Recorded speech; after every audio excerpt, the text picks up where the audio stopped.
찬미 예수님, 오늘은 4월 14일 부활 제2주간 수요일입니다. 독서와 복음 말씀 봉독하도록 하겠습니다. 성부와 성자와 성령의 이름으로 아멘. 제1독서입니다. 사도행전의 말씀입니다. 그 무렵 대사제가 자기의 모든 동조자 곧 사두가이파와 함께 나섰다. 그들은 시기심에 가득 차 사도들을 붙잡아다가 공영 감옥에 가두었다. 그런데 주님의 천사가 밤에 감옥 문을 열고 사도들을 데리고 나와 말하였다. 가거라. 성전에 서서 이 생명의 말씀을 모두 백성에게 전하여라. 그 말을 듣고 사도들은 이른 아침에 성전으로 들어가 가르쳤다. 한편 대사제와 그의 동조자들은 모여와서 최고의회 곧 이스라엘 자손들의 모든 원로단을 소집하고 감옥으로 사람을 보내어 사도들을 데려오게 하였다. 경비병들이 감옥에 이르러 보니 사도들이 없으므로 되돌아가 보고하였다. 저희가 보니 감옥 문은 굳게 잠겨 있고 문마다 간수가 서 있었습니다. 그런데 문을 열어보니 안에는 아무도 없었습니다. 성전 경비대장과 수석 사제들은 이 말을 듣고 일이 앞으로 어떻게 될 것인가 하며 사도들 때문에 몹시 당황해하였다. 그때 어떤 사람이 와서 그들에게 보고하였다. 여러분께서 감옥에 가두신 그 사람들이 지금 성전에 서서 백성들을 가르치고 있습니다. 그러자 성전 경비대장이 경비병들과 함께 가서 사도들을 데리고 왔다. 그러나 백성에게 돌을 맞을까 두려워 폭력을 쓰지는 않았다. 주님의 말씀입니다. 하느님, 감사합니다. 복음 말씀입니다. 요한이 전한 거룩한 복음입니다. 하느님께서는 세상을 너무나 사랑하신 나머지 외아들을 내주시어 그를 믿는 사람은 누구나 멸망하지 않고 영원한 생명을 얻게 하셨다. 하느님께서 아들을 세상에 보내신 것은 세상을 심판하시려는 것이 아니라 세상이 아들을 통하여 구원을 받게 하시려는 것이다. 아들을 믿는 사람은 심판을 받지 않는다. 그러나 믿지 않는 자는 이미 심판을 받았다. 하느님의 외아들의 이름을 믿지 않았기 때문이다. 그 심판은 이러하다. 빛이 이 세상에 왔지만 사람들은 빛보다 어둠을 더 사랑하였다. 그들이 하는 일이 악하였기 때문이다. 악을 저지르는 자는 누구나 빛을 미워하고 빛으로 나아가지 않는다. 자기가 한 일이 드러나지 않게 하려는 것이다. 그러나 진리를 실천하는 이는 빛으로 나아간다. 자기가 한 일이 하느님 안에서 이루어졌음을 드러내려는 것이다.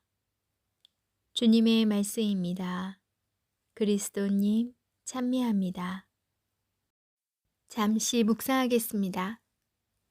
하느님께서는 세상을 사랑하신 나머지 외아들을 내주시어 그를 믿는 사람은 누구나 멸망하지 않고 영원한 생명을 얻게 하셨다.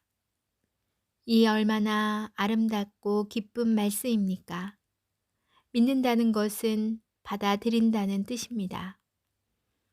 바로 예수님께서 우리에게 가르쳐 주시는 하느님, 삼위일체 하느님, 사랑의 하느님을 받아들이는 것입니다.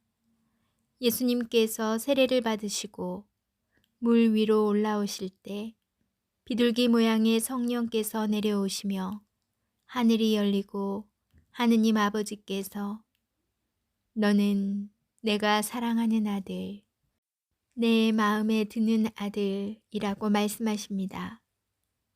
예수님께서 공생활을 시작하시며 우리에게 가장 먼저 가르쳐 주시는 것은 삼위일체 하느님, 사랑의 하느님이십니다. 이는 하느님의 본성으로 모든 것을 내어주시는 사랑입니다. 그 내어주시는 분께서는 세상을 너무나 사랑하신 나머지 외아들까지 내어주십니다. 당신의 아드님을 이 세상에 보내주시어 사람이 되게 하셨습니다. 그 아버지를 닮은 아드님께서는 이 세상에 머무시는 동안 가장 낮은 곳에 있는 이들을 찾아 만나시고 그들에게 당신의 것을 온전히 내어주십니다. 마침내 당신 생애의 결정체인 몸을 내어주실 뿐 아니라 목숨까지 내어주십니다.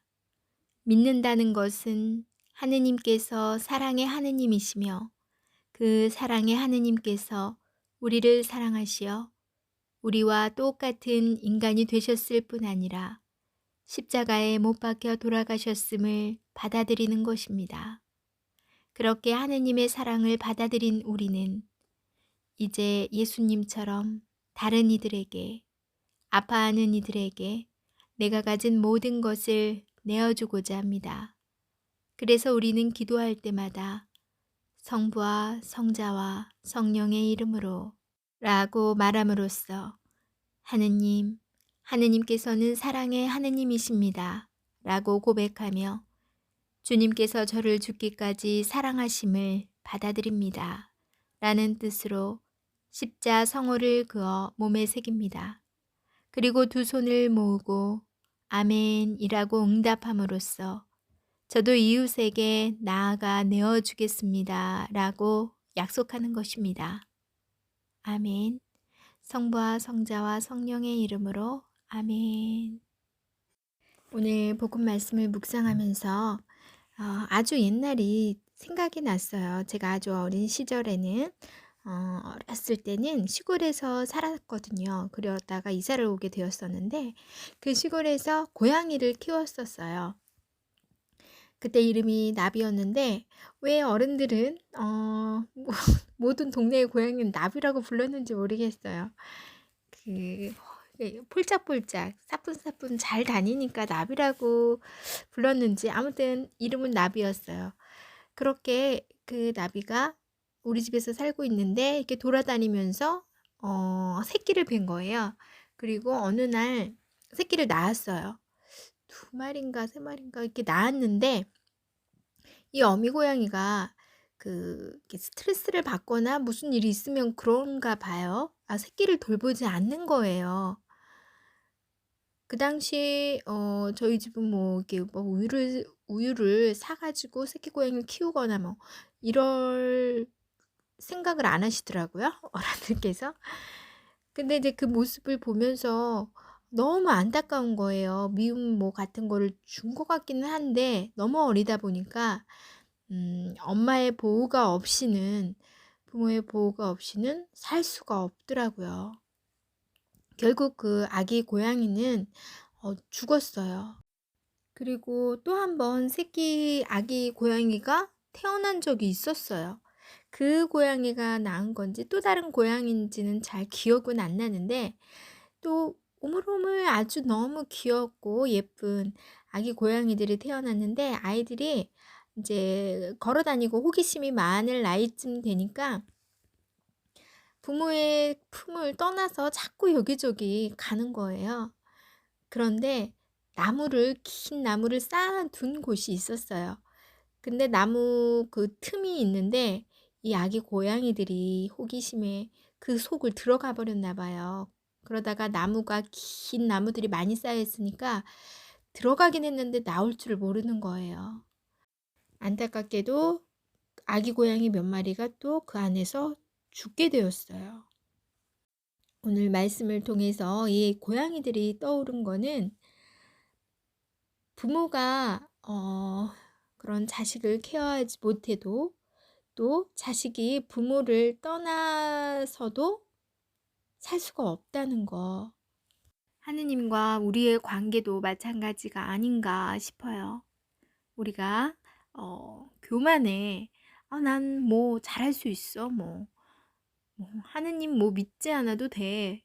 뜻에 따르지 않아도 돼. 라는 마음으로 그냥 살아간다면 그건 내 영혼이 죽은 삶이다.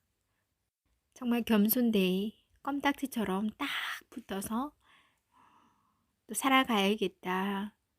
그것이 내가 진정으로 올바르게 살아가는 삶이요, 또 영원한 안식처로 들어가는 길이다라는 걸 다시 한번 묵상하게 되었습니다. 여러분들도 오늘 말씀 묵상하시며 따뜻한 밤 되시기 바랍니다. 전 내일 다시 만날게요.